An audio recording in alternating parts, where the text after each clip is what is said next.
Queridos irmãos, muito boa noite. Estamos aí hoje, pleno domingo de carnaval, onde as pessoas estão optando. Uns vêm aqui, outros vão lá ver o desfile, outros vão para o convento, não, para o retiro, sim, conventos. A escolha é livre, Matias. Podemos fazer e optar pelo que nós bem entendermos. Sejam coisas boas, sejam coisas ruins. As consequências serão sempre também nossas. O plantio é livre, a colheita é obrigatória, não é? Então, todos nós somos absolutamente livres. A doutrina espírita é com a tese da reencarnação para a perfeição e uma oportunidade de Deus igual para todos pela eternidade, não condena ninguém por nada e de nada. As pessoas, nós somos todos livres para agirmos, para fazermos o que bem entendemos, porque nós vamos somar tudo isso como experiências, ora positivas, ora negativas. Quando elas são negativas, a gente vai evitar pelas consequências desagradáveis que elas provocam. E quando elas forem positivas, a gente vai intensificar. Então é assim, ninguém precisa se desesperar com as coisas que estejam acontecendo, sejam boas ou ruins. Ninguém precisa se desesperar. Até com resultado em relação à própria família, aos próprios filhos, aos próprios entes queridos. Não nos preocupemos muito. A nossa orientação deve ser sempre o bem, a honestidade, bons princípios, a solidariedade, o amor ao próximo. A orientação básica é sempre essa. Agora, o que eles vão fazer ou o que eles estão fazendo é uma opção totalmente pessoal, totalmente individual, fruto do que cada um irá passar por aquilo que procurou, por aquilo que buscou, não é? Então, hoje nós estamos aqui, podemos estar às vezes em outros lugares. Os que não vieram, viajaram, vão ao carnaval, vão passear, não importa. Nós somos livres para tudo e quem vem aqui, às vezes deixa de vir, mas leva essas informações da doutrina espírita, está com o problema resolvido. E a gente não precisa ficar, nós não vamos ser melhorados por tempo de casa, nós vamos ser melhorados por tempo de causa. Então temos as pessoas que vêm 1, 2, 3 vezes a um centro, ou nem vão a centro nenhum, mas compraram o livro dos Espíritos, deram a lida, entenderam, gostaram, entenderam, estudaram de novo, estão estudando, nunca vieram a um centro, como eu conheço pessoas, e olha, são espíritas mais respeitáveis, conhecem doutrina espírita muito mais do que pessoas que vivem enfurnadas em centro 20, 30, 40 anos. Então, nós hoje estamos aqui fazendo essa opção de vir à reunião. Não estamos em outras atividades, viemos à reunião e vamos ouvir aqui reflexões, vamos ouvir ensinamentos que nos ajudam a compreender as leis de Deus à luz da doutrina espírita. Vamos fazer a nossa prece e iniciar a nossa palestra de hoje.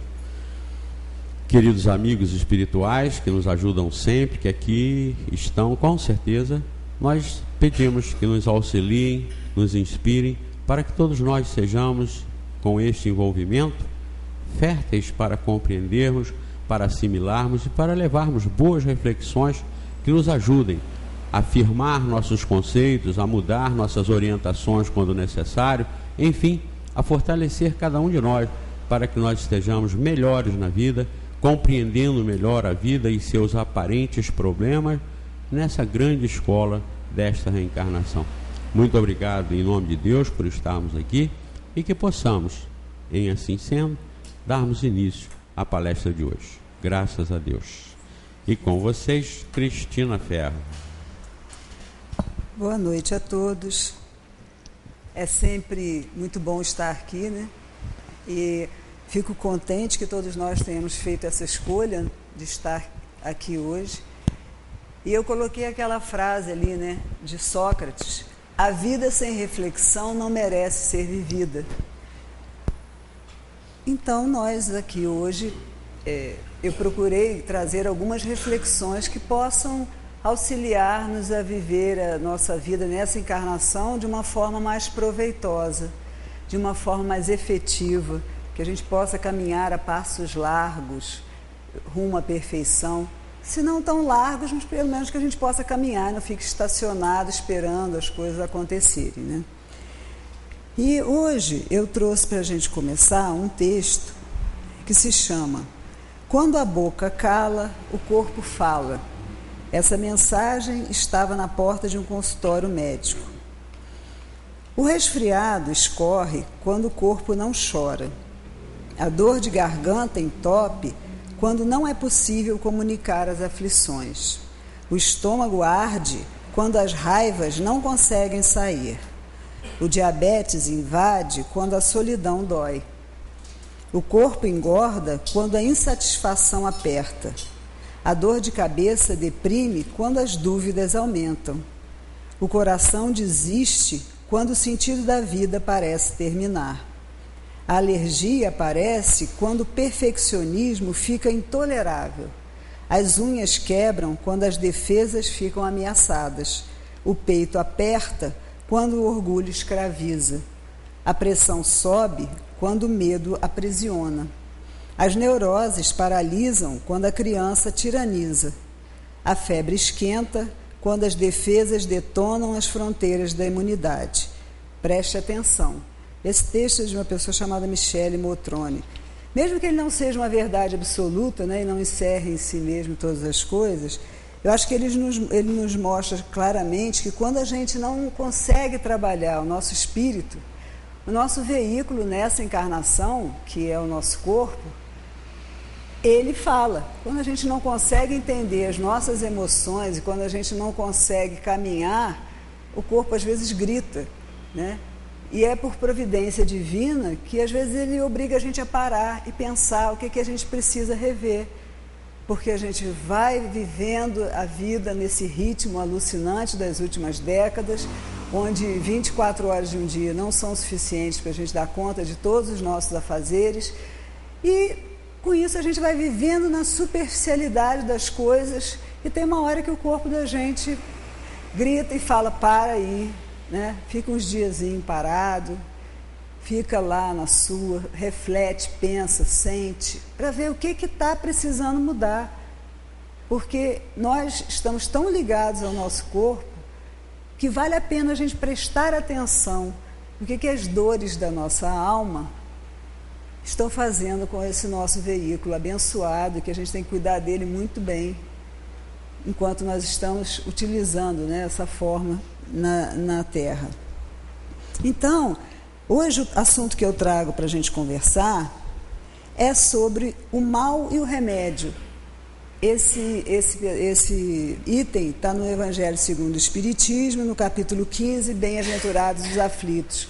Então, hoje a gente vai falar um pouco das dores, das nossas dores, das dores da alma, que, afinal de contas, me parece que a gente sabe que nós que somos espíritas, que já estudamos isso, né, estamos estudando, e que a gente compreende com a cabeça, com o racional. Quando a gente está focado nesse racional, a gente compreende e a gente fica querendo acelerar o que eu falei agora no início, esse nosso processo evolutivo. A gente quer chegar mais rápido, a gente quer fazer essa reforma íntima que a gente sabe que é muito necessária, e a gente fica se perguntando como eu faço isso? Como eu acelero, né, o meu processo? E acabamos vivendo de uma forma meio doida, meio cheia de conflitos, porque a gente pensa uma coisa, mas faz outra. A gente sente uma coisa e age de outra forma. E a gente entra em conflito com a gente mesmo. Porque eu sei como eu deveria ser, eu sei como eu desejo ser, mas eu me pego toda hora não sendo isso que eu gostaria. Eu me pego todos os momentos fazendo coisas que eu pensei superadas. Pensei que com o ensinamento, com o aprendizado, com minha honesta dedicação, né, eu já consegui superar. E aí eu vejo que não. E a gente vive assim esse conflito. E o que a gente pensa que é o caminho? Porque nós, no nosso processo evolutivo, meus irmãos, nós fomos criados simples e ignorantes, já tivemos muitas oportunidades de encarnação e tivemos muitos aprendizados, como o Zé Manel falou aqui agora mesmo, né? Uma hora fizemos coisas ótimas, fizemos coisas que não consideramos tão bem, mas estamos aí na escola da vida para aprender. Só que a gente foi ensinado desde muito cedo, desde muito longe. A gente está nesse condicionamento do certo e do errado, do medo, da culpa. E nós aprendemos, no decorrer dos tempos, que aquilo que a gente considera errado, feio, os nossos vícios, as nossas paixões, tudo aquilo que não é tão lindo e que não está de acordo com o modelo que nós temos de perfeição, que a gente tem que sufocar, que a gente tem que reprimir, que a gente tem que aprisionar. Esse é um aprendizado forte, um condicionamento fortíssimo que nós temos dentro de nós. E o que acontece quando a gente faz isso? Quando a gente aprisiona, né? A gente vive como se fosse num reino devastado, porque a gente está desesperado em lutar contra as nossas imperfeições. Nós queremos sufocar tudo aquilo que a gente considera negativo. Agora a gente se esquece. E a humanidade, isso é uma das desgraças, digamos assim, da humanidade, é esquecer de onde a gente veio e o que a gente está fazendo aqui. Quando a gente quer, de qualquer forma, lutar contra, quando a gente quer aprisionar, tudo aquilo que é aprisionado enlouquece. Tudo aquilo que a gente guarda, que a gente congela, que a gente esconde, uma hora aparece. E a gente corre um grande perigo quando a gente faz isso, de aprisionar aquilo que a gente considera negativo, a gente corre o grande perigo de, para a gente não ser vencido por essas imperfeições, a gente decide não sentir nada. E a gente começa a andar na vida como se a gente pudesse não sentir nada. A gente não demonstra o que a gente sente, a gente não olha para o que a gente sente, a gente vive numa indiferença, porque a gente não consegue lidar nem dentro da gente, nem com os outros, com as nossas diversidades, com as nossas dores.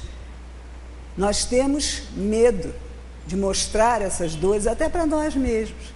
Então a gente se enquadra, a gente se encaixa num modelo que acreditamos vai dar certo, porque eu não sou morno, né? Não sou nem bom nem mal. Eu me dedico para o bem, mas eu não trabalho as coisas a fundo, eu evito os conflitos, eu evito estar em situações que eu vou me mostrar muito, e aí eu começo a ser indiferente.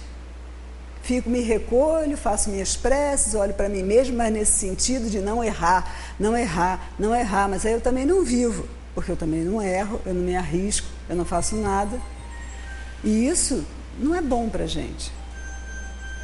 Esse risco que a gente está correndo, esse perigo de se tornar indiferente às coisas, isso não é só nosso.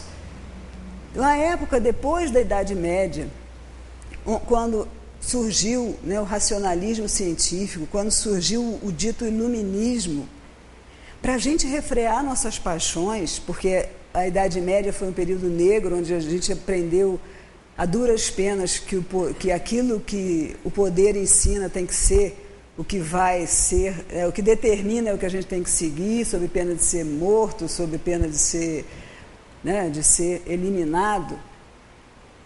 Nessa época do racionalismo científico, a gente, para controlar nossas paixões, a gente se aliou à mais fria delas, que é o medo. Então a gente tem o medo, a gente tem a indiferença e a gente vai levando. Se a gente não para ver que a gente está fazendo isso, a gente vai demorar mais. Com o intuito e com a intenção de acelerar a nossa evolução, a gente está freando tudo, né?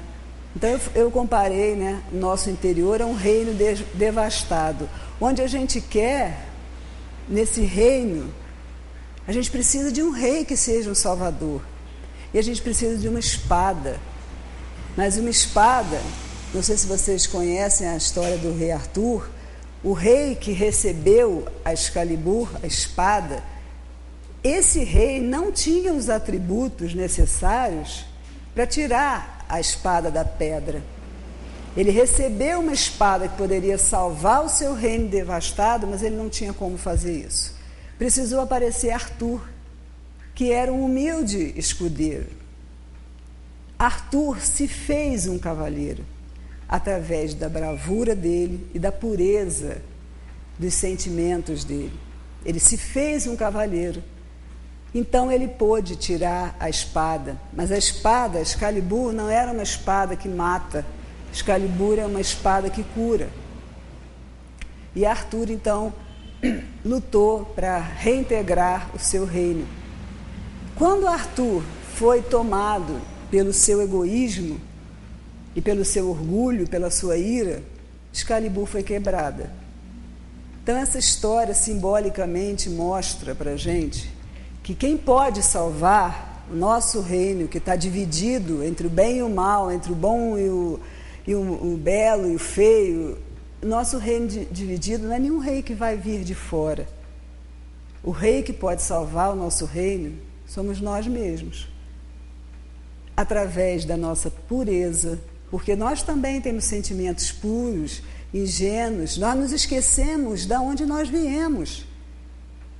Deus está dentro de nós, a consciência de Deus e a semente de todas as virtudes e de todo o bem do universo estão dentro de nós. Deus está dentro de nós, nós é que saímos a passeio para nos aventurarmos pela vida, pelas florestas e acabamos nos perdendo. Então, é esse retorno que a gente precisa fazer, com bravura, porque autoconhecimento e olhar para si mesmo não é coisa para frouxos. Eu li isso no livro e achei muito interessante, que é verdade. Você olhar para você, para a verdade, face a face, não é uma tarefa fácil. Não fomos príncipes e princesas, né? Temos nossas imperfeições e olhar essa dor é muito importante. Então, como eu disse antes, a gente não pode não sentir nada, a gente não pode, simplesmente isso não é viável, a gente pode não demonstrar, mas a gente sente.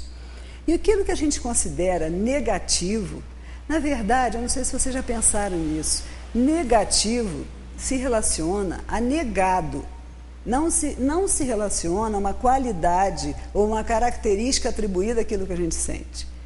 É esse condicionamento de bom e ruim que faz a gente pensar assim. Mas o que a gente considera negativo é aquilo que a gente nega, que nós não gostaríamos de ter. Então a gente precisa iniciar, para ser digno de Excalibur, da nossa espada de cura, a gente precisa iniciar uma viagem que vai ser para as sombras, digamos assim, né? Para dentro de nós, para a nossa floresta, para onde está aquilo que a gente nega. E trazer isso à tona. Eu nego que eu sou ciumenta, que eu sou possessiva, que eu sou raivosa, que eu tenho sentimentos de fúria, que eu tenho inveja, que eu cometi atos que não foram dignos. Eu nego, eu esqueço. A mente da gente é tão poderosa que tem coisas que a gente fez nesta vida, não estou falando de outras, que foram coisas que a gente considera tão ruins que a gente esquece. Ou que a gente inventa uma mentirinha para a gente mesmo, depois a gente acredita. Outro dia um amigo meu me contou uma história que ilustra bem isso. Ele falou que há 20, 30 anos atrás, ele viveu a separação de um casal, amigo deles, ele estava junto, ele era amigo dessa pessoa, e a pessoa foi traída. E esse homem foi traído, e aquilo para ele foi muito forte, passou muito tempo desequilibrado, mal, angustiado por isso. E recentemente ele encontrou essa pessoa, e a pessoa falou assim: você lembra na época que eu me separei de fulano, que eu não quis mais ficar com fulano?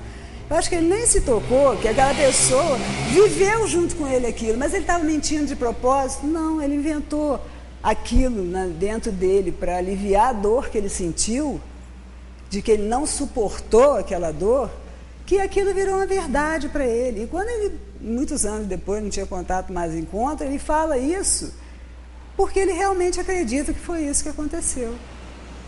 Então veja como é sério, né, numa história boba, quando a gente nega aquilo que machuca a gente, aquilo que dói. Aquilo que a gente fez, o que a gente sente, que não foi tão lindo assim. Um outro exemplo, quantos pais e mães, quando seus filhos chegam na adolescência, que começam a querer sair, chegar de madrugada, namorar todo mundo, beber e outras coisas. Os pais agem como aquilo que a sociedade ensina o que eles pensam que é certo. Não, isso é errado, você não pode fazer isso. Mas não se prontificam a dizer o quanto eles fizeram isso, ou até muito pior.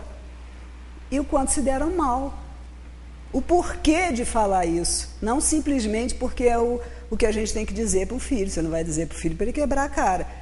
Você vai dizer as coisas, você vai tentar direcioná-los para o caminho que seja, que eles sofram menos. Claro, você ama os filhos. Mas se você disser que você já deu com os burros na água, fazendo isso ou aquilo, por que a gente não fala? Por que a gente não tem coragem? Porque parece que você está denegrindo a sua própria imagem.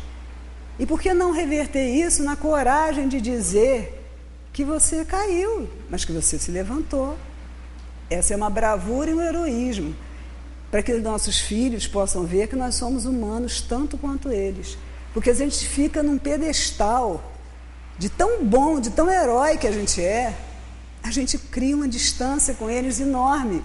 Porque o que eles podem pensar? Eu nasci aqui nessa família, mas eu estou muito longe desses seres tão especiais aí. E aí depois, quando eles crescem, lógico que eles vão percebendo que nós não somos heróis, nós somos humanos. E aí cada um vai realmente reagir de uma forma. Agora, o que significou essa negação, né? O que significou esse afastamento? Não, para eu não me expor, eu digo para você que você não pode fazer e ponto. Porque quem manda aqui sou eu, porque quem paga as contas nessa casa sou eu, então você não pode fazer isso. Então, esse é um outro exemplo de como a gente nega. E essa negativa não é uma coisa que a gente possa controlar quais serão as consequências, não é?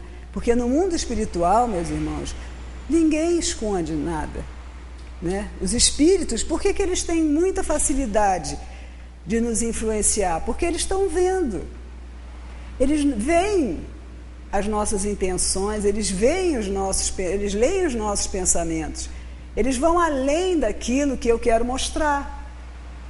Eles vão além do verniz social. Então, às vezes você pode dizer assim, meu Deus, mas eu estou tão irado ultimamente, tão irritada, eu não sou assim.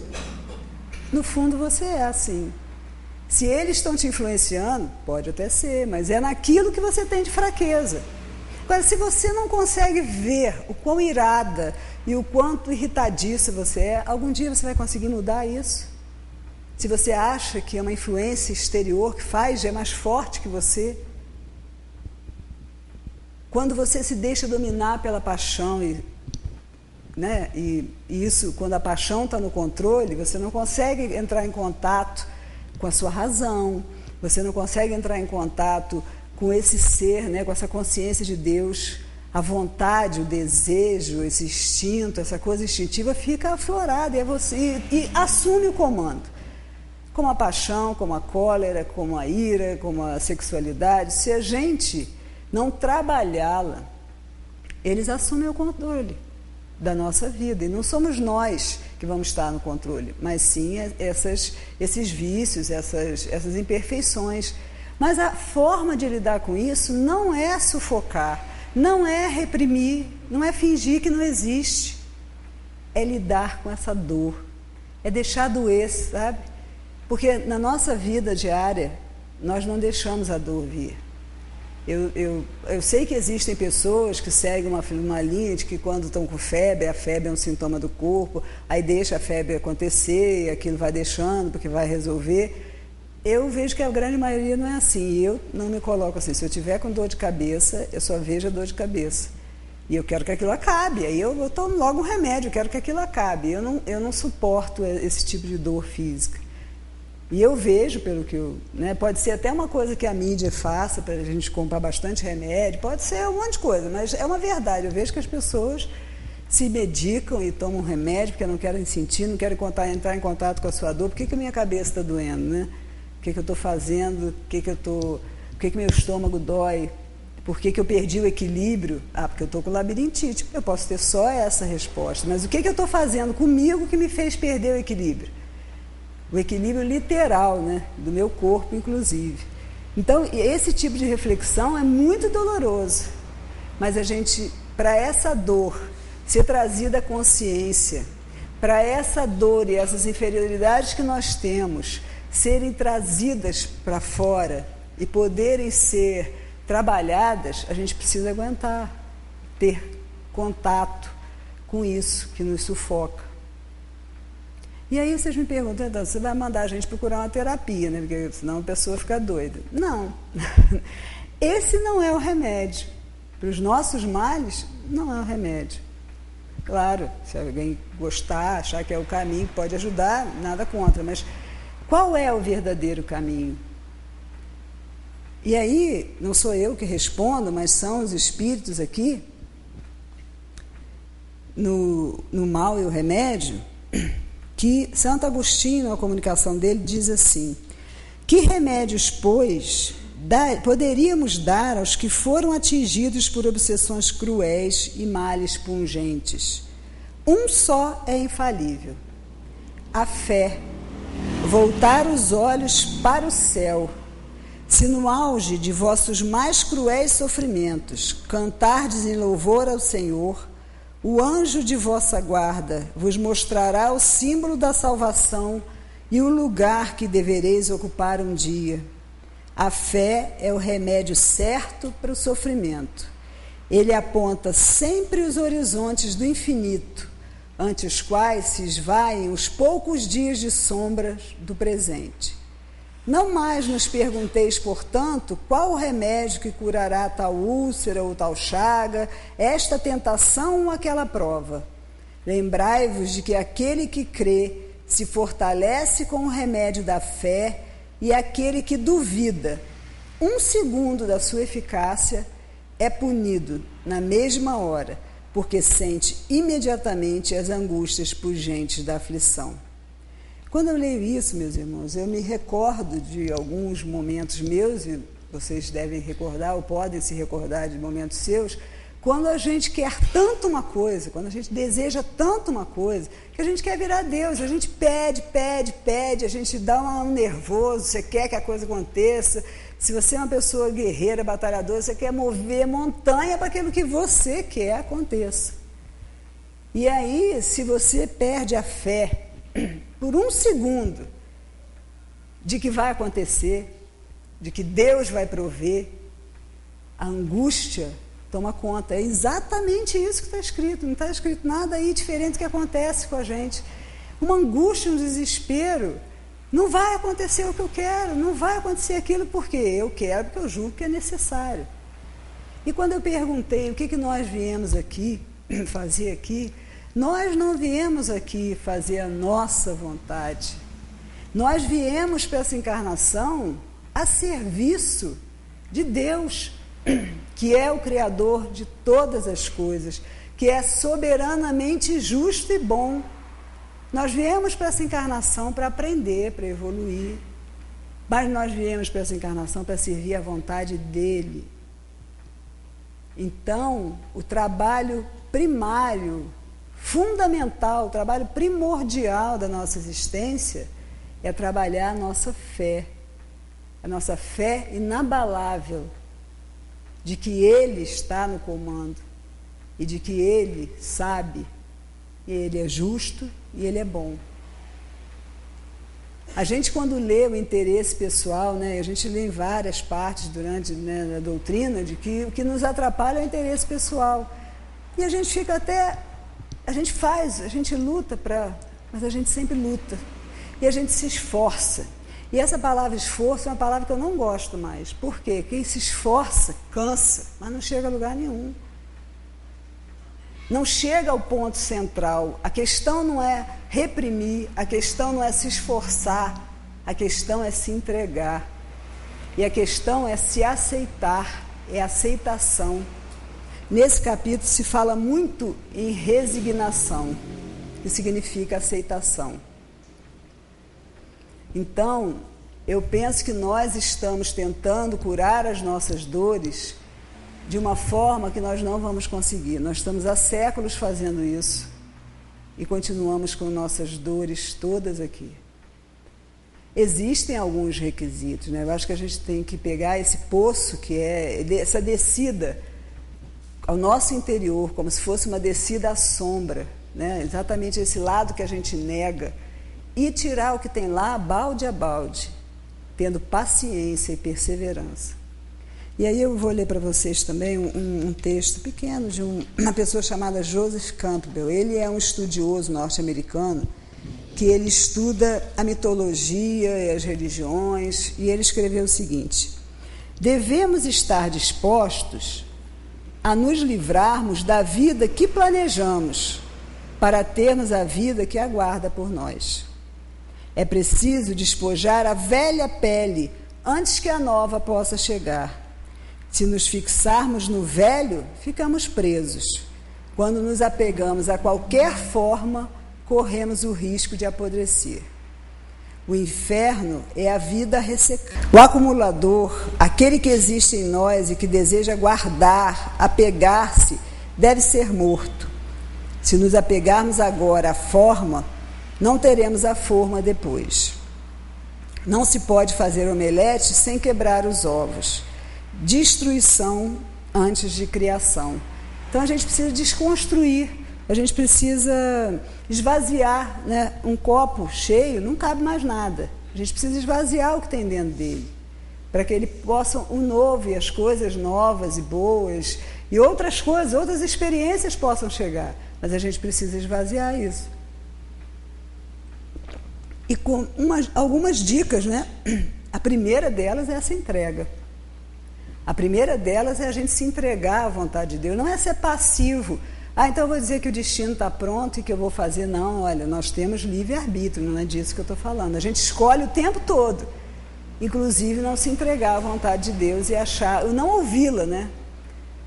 Nós temos um recurso, porque eu penso que é confuso saber o que a gente faz, porque a gente lê em várias partes assim, pedi e obtereis.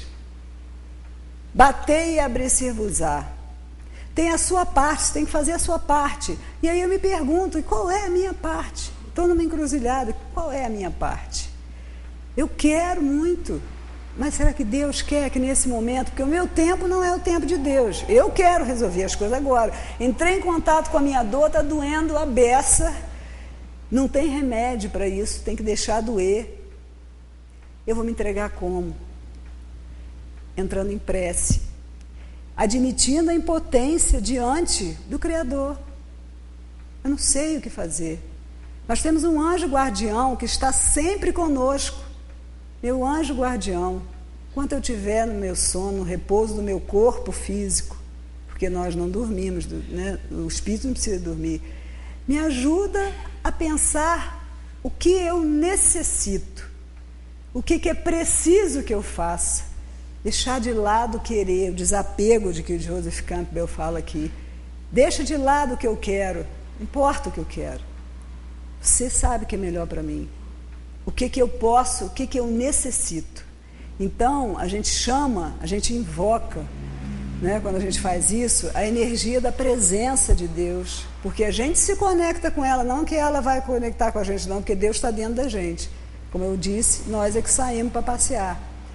Então, a gente precisa parar, respirar e se conectar com essa presença e com a necessidade. Então, o que eu preciso fazer? Eu posso garantir que vocês vão entender a resposta, vocês vão amanhecer de uma forma diferente, tendo mais serenidade, até para ver o que faz, ou se não faz nada. Às vezes não é para fazer nada, é para deixar que a vida tome os seus rumos e as coisas, os sinais vão aparecendo e a gente vai conseguindo, né? A gente vai conseguindo ver mais claramente ou seguir um caminho. É difícil para a gente não fazer nada, né? A gente está acostumado a fazer tudo, a querer tudo. Isso é egoísmo. Então, como Arthur, quando a ira e o egoísmo chegam, Excalibur é quebrada. Então, a nossa cura fica mais distante, a gente tem que fazer esse caminho. Um sábio disse uma vez uma coisa muito interessante: vocês querem, não espere chegar aonde eu cheguei sem passar por onde eu passei. Quando a gente fala de Jesus, a gente fala Jesus, o Espírito mais perfeito que veio na Terra, mas ele não nasceu perfeito. Ele também sofreu dores, sofreu provações, expiações. Então é quando a gente vê uma figura, né? Quando a gente vê Jesus, quando a gente vê Gandhi, quando a gente vê alguém que a gente reverencia como um sábio, como alguém que tem algo, está lá na frente do que a gente está agora, a gente não pensa por onde passou-se. Né? Então não espere chegar onde eu cheguei sem passar por onde eu passei. Uma virtude importante para a gente conseguir chegar nesse lugar é a humildade. Humildade vem de humus, vem de simples, vem de terra, vem de coisas simples, vem de aceitação. Humus, humildade, é nos amarmos como nós somos, não como a gente gostaria que fosse. Porque, meus irmãos, quando a gente tira, por exemplo, a inveja é um sentimento negativo. Quando você consegue trazer a inveja, consegue sentir a dor de ser invejoso, de admitir que você é invejoso, e você pode trabalhar para que você tire da inveja uma energia limpa, né, uma coisa positiva, tipo a admiração. Aquele que é invejoso sabe admirar o outro, só que ele, em vez de botar esse sentimento para o bem, né, para aquilo que é positivo, ele bota, mas eu não tenho, né? Ele começa a fazer o inferno dentro dele mesmo. A inveja é isso, é você admirar a conquista do outro, mas se lamuriar porque você não tem. Então, todas essas nossas imperfeições podem ser modificadas, e essas coisas que a gente nega são nossas inimigas. Por isso a gente quer esconder. Agora, quando a gente consegue tornar essas coisas conscientes, e a gente consegue tirar o que elas têm de bom, elas se transformam em nosso poder. Elas se juntam, porque a alma, ela não está, nosso reino, nosso espírito não está devastado, não é dividido, fracionado. A ideia é integrar. A alma tem que ser completa, nosso espírito tem que ser completo. Então, aquilo que hoje atravanca a minha evolução, é minha inimiga dentro de mim mesma, tem que se transformar no meu grande aliado, tem que conseguir me impulsionar para frente. É uma coisa diferente de ouvir, eu sei, mas se a gente pensar um pouco sobre isso, a gente pode ver que pode ser um caminho para a gente. Trabalhar isso na gente, trabalhar a nossa humildade, porque quando a gente aceita a tarefa, que nós estamos na Terra para servir a Deus e não aos nossos interesses pessoais, nós ativamos o nosso ser e a gente passa a cuidar. A gente passa a cuidar da gente, cuidar dos outros, ficar atento à necessidade não só nossa, mas dos outros também. O filho do nosso vizinho é só o filho do vizinho? Ou nós também, é nosso filho também, de alguma forma? A nossa sociedade hoje, os índios, né, as tribos, os filhos são de todos, todo mundo ajuda a cuidar. E há uns anos atrás, a nossa sociedade também tinha isso. Se estivesse na rua, morasse ali naquele bar, visse uma criança fazendo uma bobagem, você chamava a atenção da criança como se ela fosse sua. Hoje não. O pai e a mãe criaram assim, agora eles que aguentem. Né? Criou um monstrinho, agora a gente dá de ombros. Não é esse o nosso caminho.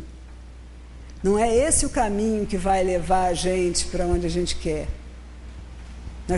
Quando a gente se entrega à vontade de Deus, quando a gente se aceita como é, quando a gente aceita se expor como a gente é, a gente abre a nossa conexão com o outro. A gente aprende a ver o outro. E ser humano é isso. A ferida que a gente tem é a fenda que abre o canal de compreensão e empatia com a dor do outro. Isso é ser humano. Porque quando a gente tem muito contato com a nossa dor, com a nossa ferida, que a gente olha o outro, sabe que ele está sofrendo, é diferente de quando a gente usa só a cabeça. E existem pessoas até que chegam a pensar assim, bom, fulano está vivendo isso, é provação dele, é expiação dele. Tem que ser assim mesmo. Deus quis assim. Não é isso. Um Deus de amor, meus irmãos, um Deus de amor soberanamente justo e bom, bota a gente para sofrer, como se ele fosse, né, tá ali botando a gente para sofrer, castigando. A gente veio para cá para viver num vale de lágrimas. E ainda para deixar uns aos outros se ferrarem sozinhos, porque isso não é problema meu. Então, só quando a gente sente, só quando a gente se permite sentir, quando a gente toca na nossa ferida, é que a gente consegue entender melhor a do outro. Então, ele tem uma prova dificílima, mas se eu der uma mãozinha, pode ficar mais leve, por que eu não posso dar? A gente começa a se importar mais com o outro. Então, esse é um caminho muito necessário de ser feito, muito. E a gente não pode desperdiçar a chance de fazer isso. Nós estamos encarnados. Na espiritualidade, existem muitíssimo mais espíritos do que temos na encarnação. Não sabemos quando vamos ter outra oportunidade. Não que a gente não aprenda na espiritualidade, a gente aprende. Mas é aqui que a gente vem testar e pôr à prova. E aqui também, no Mal e o Remédio, Santo Agostinho, em sua mensagem, diz assim, quando você estava lá do outro lado, quando vagueava no espaço, né, você escolheu a prova, porque você achava que você era capaz de fazer. E por que agora está reclamando? Você não acredita que Deus não dá as provas maiores, né, não dá a prova conforme a gente pode? Você aceitou fazer isso. E a gente chega aqui e a gente esquece, olha lá o mal da gente, esquece de onde a gente veio, o que a gente veio fazer aqui. Então a gente veio para servir. Se eu vim para servir a Deus, eu também vim para servir a todos os meus irmãos. Se sentir a imagem e semelhança de Deus fez com a humanidade duas coisas. Ou uma prepotência infantil de achar que é muito, né, na criação, eu sou o máximo da criação. E aí faz um monte de besteira e não cresce em função disso. Ou se sente, e é pouco humano também, ou se sente muito humano, carrega o peso da cruz de todos, a sua e a dos outros, e fica deprimido. Nós temos que ver que somos filhos amados do Pai. Nós temos que deixar aí esse condicionamento de que a gente veio para sofrer. Nós estamos num planeta de provas e expiações, sim, de aprendizado, de experiências. Mas a gente pode sorrir. Quando no Salmo 23, né, o Senhor é meu pastor, nada me faltará, ainda que eu ande pelo vale das sombras, da morte, não sei. O que pode querer dizer isso? Será que não quer dizer que a gente tem que descer as nossas sombras? O vale da morte não é o vale... Esse vale de coisas negadas que a gente botou para debaixo do tapete durante muitas e muitas existências. Nós não vamos libertar e nem conseguir trabalhar isso tudo agora, nessa. Mas se a gente der alguns passos adiante, a gente vai se sentir muitíssimo mais feliz do que nos sentimos agora. Essa confiança, né? Essa confiança em Deus é fundamental e nós não temos. Da mesma forma, não sei se isso já aconteceu com vocês, quando vocês fazem uma prece e falam, eu gostaria, meu Deus, me ajuda a ser paciente, a ser tolerante. Aí surge aquele monte de situações que em 2 minutos depois a gente está impaciente, está intolerante. Aí a gente fala, mas eu pedi tanto a Deus. Gente, a gente tem que ter cuidado com o que pede. Você pediu para Deus te ajudar a ser paciente e tolerante. Como é que você vai aprender? Vivendo situações que vão te mostrar se você é paciente e tolerante ou não. Que você vai perceber que você não é. Então a gente estuda a doutrina, se entusiasma e a gente pensa assim, olha, isso é tudo que eu quero. É tudo que eu quero na minha vida agora, é seguir isso, porque é maravilhoso. E aí, eu tenho uma fé inabalável depois que eu sei disso tudo. Aí o que começa a acontecer? Acontecer 1000 coisas que mostram para você que sua fé não é nada. Que a sua fé está só na cabeça. Raciocinada sim, mas só no raciocínio. Sua fé não chegou no coração. Sua fé não chegou onde devia chegar, no sentimento. Então a gente está falando aqui de sentimentos, de valores, de virtudes e de paixões e de vícios, mas nós não estamos falando isso de uma forma piegas ou falando isso de uma forma que a gente ouve aí, Jesus é amor, o amor é lindo. Não é isso. É cheio de vida, é cheio de conteúdo. Quando a gente compreende a doutrina, a gente se dispõe a se trabalhar. Entre uma excitação, né? É isso, a doutrina é maravilhosa, é isso que eu quero, agora... E aquela depressão, né? Uma coisa meio, eu não sou capaz disso, isso é muito para mim, não sei o que lá, fica alguma coisa no meio, que se chama decisão, que se chama propósito. E é aí que a gente tem que se firmar o nosso propósito. E vão vir situações? Vão. Porque não é porque eu quero ser bonzinho que eu vou ser bonzinho, eu vou aprender a ser bonzinho. E é encarar esse desafio, é ser guerreiro. E quando a gente toma essa decisão e tem esse propósito, a Senhora dos Lagos traz Excalibur consertada para a gente. E a gente está no caminho da cura. Então, nós somos o rei, o guerreiro, a espada, para fazer o nosso reino ficar unificado, para fazer o nosso reino ser um reino que é o reino de Deus. A gente tem que saltar um degrau para sair desse reino do mundo para o reino de Deus, mas o reino de Deus pode ser aqui, ele não é só quando a gente estiver em outra vida, não. O reino de Deus está aqui. Se a gente se propuser a ser guerreiro e acreditar e com alegria e com leveza trabalhar todas essas questões que a gente precisa trabalhar dentro da gente para ser feliz. Então chega do que não serve mais. Chega dos séculos, milênios, do que ficou para trás. Primeira coisa para uma doença ser curada é você reconhecer que você tem. Né? A enfermidade só pode ser curada se eu reconhecer que eu tenho essa enfermidade. E aí eu vou procurar o caminho para me curar. E aí eu vou procurar um médico, vou procurar ajuda, mas primeiro eu tenho que reconhecer. E Deus é muito bom, né? É soberanamente justo e bom, porque a gente pode usar o nosso corpo, a gente pode usar a nossa inteligência, a gente pode usar o nosso coração, nossos sentimentos para compreender isso. Está na hora da gente dar passos adiante. Está na hora da gente sair do lugar onde a gente estava. Porque quem realmente acredita e compreendeu a doutrina não pode ficar no mesmo lugar, não pode agir da mesma forma. Vai fazer um caos mesmo. Tudo vai estar fora do lugar.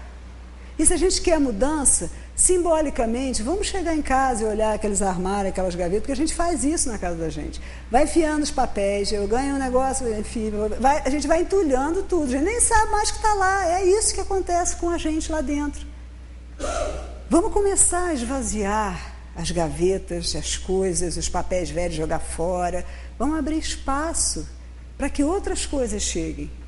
Que outras coisas? Não sei, mas eu confio em Deus. E eu vou deixar que as coisas cheguem. E eu vou saber que eu tenho força para lutar, né? Não para lutar, vamos trocar o termo, né? Força para aceitar, força para trabalhar isso, porque vai ser diferente. Se eu agir diferente, vai ser diferente. E para finalizar, eu fui lá na mitologia grega, voltei agora para a nossa atualidade. Na mitologia grega, não, desculpa, a gente foi lá na história do rei Arthur. E eu vou finalizar com um texto que eu recebi, que eu não posso dizer que ele é, né, não tem assinatura, mas conta a seguinte história, do bordado. O professor Damásio de Jesus, que é um dos maiores tratadistas do direito penal brasileiro, com incontáveis publicações na área processual, em novembro de 2002 escreveu isso. Quando eu era pequeno, minha mãe costurava muito. Eu me sentava no chão, brincando perto dela, e sempre lhe perguntava o que ela estava fazendo. E ela respondia que estava bordando. Todo dia era a mesma pergunta e a mesma resposta. Observava seu trabalho de uma posição abaixo de onde ela se encontrava sentada e repetia: Mãe, o que a senhora está fazendo? Dizia-lhe que de onde eu olhava, o que ela fazia me parecia muito estranho e confuso. Era um amontoado de nós e fios de cores diferentes, compridos, curtos, grossos, outros finos. Eu não entendia nada. Ela sorria, olhava para baixo e gentilmente me explicava. Filho, sai um pouco para brincar e quando terminar meu trabalho, eu chamo você e o coloco sentado no meu colo. deixarei que veja o trabalho da minha posição. Mas eu continuava a me perguntar lá embaixo, por que ela usava alguns fios de cores escuras e outros claros? Por que pareciam tão desordenados e embaraçados? Por que estavam cheios de pontas e nós? Por que não tinham ainda uma forma definida? Por que demorava tanto para fazer aquilo? Um dia, quando eu estava brincando no quintal, ela me chamou. Filho, vem aqui e senta no meu colo. Eu sentei no colo dela e me surpreendi ao ver o bordado. Não podia crer. Lá de baixo parecia tão confuso e de cima vi uma paisagem maravilhosa. Então minha mãe me disse, filho, de baixo parecia confuso e desordenado porque você não via que na parte de cima havia um belo desenho. Mas agora, olhando o bordado da minha posição, você sabe o que eu estou fazendo. Muitas vezes, ao longo dos anos, tenho olhado para o céu e dito, Pai, o que estás fazendo? E ele parece responder, estou bordando a sua vida, filho. E eu continuo perguntando, mas está tudo tão confuso, Pai, tudo em desordem. Há muitos nós, fatos ruins que não terminam e coisas boas que passam rápido. O Pai parece me dizer, meu filho, ocupe-se com o seu trabalho, descontraia-se, confie em mim e eu farei o meu trabalho. Um dia colocarei você no meu colo e você vai ver o plano da sua vida e da minha posição.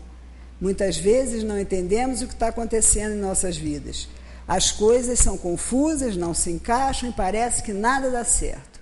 É que estamos vendo o avesso da vida. Do outro lado, Deus está bordando.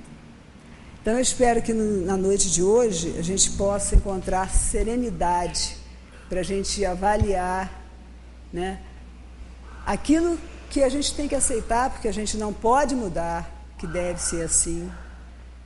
Possa ter coragem, ser bravo, tenha pureza para mudar aquelas que a gente pode e que Deus nos conceda sabedoria para saber a diferença. Uma boa noite para todos, um bom feriado, né, do carnaval aí, uma boa semana. E obrigada.